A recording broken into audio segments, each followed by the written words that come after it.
Hi,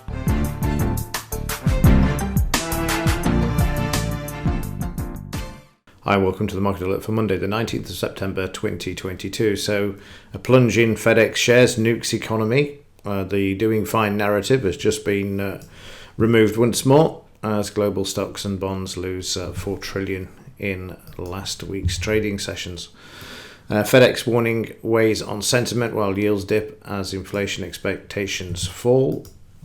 And futures crater as FedEx ushers in global recession on 3.2 trillion triple witch day, which we saw. But the headline there was down 4 trillion on global stocks for last week, not related to the quadruple witching. That was just the value of the derivatives. Life after expiration. Well, we'll see what happens today. And of course, today is the funeral of the Queen. And the UK markets will be closed, but the US will trade as normal. Economic news today, well, we've got tentative news from Europe and the NHAB market index. That's out as well, but the market's going to have to make its own direction today as the UK will be closed. And the gold-silver ratio, 86, still trying to move down a bit there. And that's it on the initial stuff. Let's have a look at the Dow, see what it did during Friday's session. And you can see the market traded down to 89% from here down to here. And we saw a bit of buying coming in there on Friday. A bit of weakness overnight, but sideways at the moment. Not had an update for 4 days now, must be due one. And given there's no major economic news items today, it's quite possible we could see that. Particularly on Friday when the market moved lower, came back, put in an 89% retracement and then moved back to the upside there. Currently holding at the DP area as well, despite a bit of a shakeout of 100 points plus on the overnight market there, which you can see. In the German DAX, also trading at the 89% retracement, up, back down. See the market holding there as well. Got demand for Friday as well. And the momentum has gone out of the upside, which we can see. So again, sideways on the overnight, showing a bit of demand there. 30-minute chart also just trading in a range on Friday of just over 100 points, as you can see there. Back up to the DP overnight and the 50 EMA. Market also retracing on the overnight from Friday's low, sitting at 62.78 there at the moment as well, where the market's bounced back. Having bounced back though, you will see that it's bumped into some resistance at 78% there, and 89 is the DP and also the 50 EMA. 5-minute chart for Friday. Well, we saw the market sell off initially, big move to the downside there as prices move lower, just 150 points. Nearly 200 points lower. Then the market traded sideways, you can see there, waiting for the US. This is the first half an hour or so before the US. Then we kicked off, as you can see there, sideways until the Dow finished. Its down move, retraced, and then started to move up. And then you can see once we hit the 200 MA, we're overbought, crossover in stochastics, supply, and then we switch back to red and move to the downside. Overnight, you can see the activity there, and currently below the daily pivots as market is sitting near the close of Friday. In the S&P, also a similar picture at the 78% retracement. We've got demand for Friday, narrower range, and if we look at that in more detail, again you can see that we had 100% double bottom, and then the market moved off this, and again overnight is struggling with the DP 50 EMA as well. Did trade up to Friday's high, which the other ones haven't done yet, so interesting that the S&P is struggling in this area. In the pound, also trading back to 89% from here to here, and sideways there. The 30-minute chart lending a bit of support overnight here, where you can see the market has retraced 89% and holding at the moment.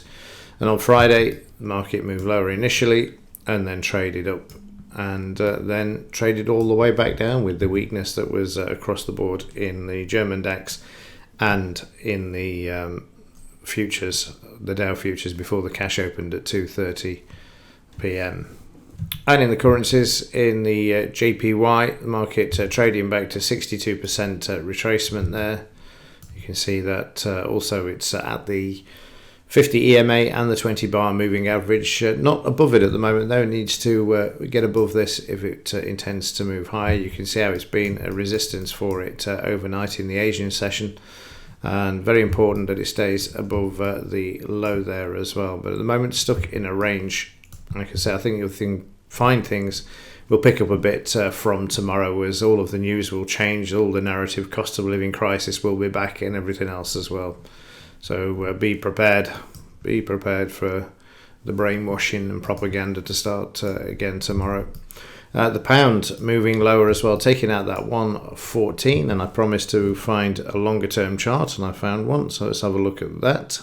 So here we go. We've actually been, this is the current low on the pound, as we can see there. And we've had one here, and the price is, we'll just bring this over and then see if I can lock it, is 107. So we've been very close to parity before, back in 1985, which I wasn't trading at the time. I didn't start until 91. And so yeah, parity could be a possibility, having got so close before, as you can see there. So yeah, it's a lot, another 7 cents there to go on this one.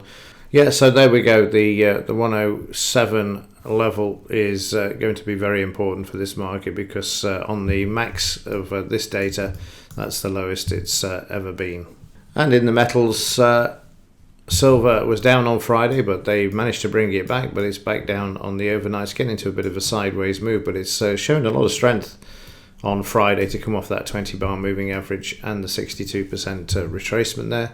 Let's have a look at it in a bit more detail. You can see there's the initial sell-off, and then we got demand oversold, and then we switched back above Thursday's close, and they managed to bring the market back up to the 1950. We managed to get through 1950, and we have a high of 1962 to take out if the market is to move higher. We've got the DP there, and also the 50 EMA should the market fall back a bit. Gold also sideways there after taking out that 1680 that we saw happen on Thursday of last week. And in the 30-minute chart, a similar picture to silver there, moving back to the upside, double topping there at the high, and at the moment just below the DP level. And in the dollar, sideways to higher, which you can see there. You need to take out the 78.89 and the recent high to continue up to that 120 high, all-time high that we've seen in the dollar index. And then Brent crude got hammered on Thursday of last week. Bit of demand for Friday, and overnight a bit more weakness there. But expect this to turn around and start moving to the upside as the weather becomes colder. Just before I conclude, let's have a quick look for Wednesday of this week, because I'm sure it's the US CPI, not CPI, FOMC, isn't it? Yeah, so here they're looking at 75 basis points for Wednesday evening at 7 p.m. So the market's going to be conscious of this as well. I'm surprised, actually. I thought they might have gone for a full point, but they may do. They may do, yeah. So we'll just have to wait and see. But that's going to be the big one of the week. And also on Thursday, also a 75 basis point increase in rates for the Bank of England as well there for the official rate. So we'll look at that in more detail as we get closer to it. And Lagarde's out tomorrow, but we'll worry about that tomorrow. Okay, that's it for this one. As ever, thanks for watching. See you in the next one.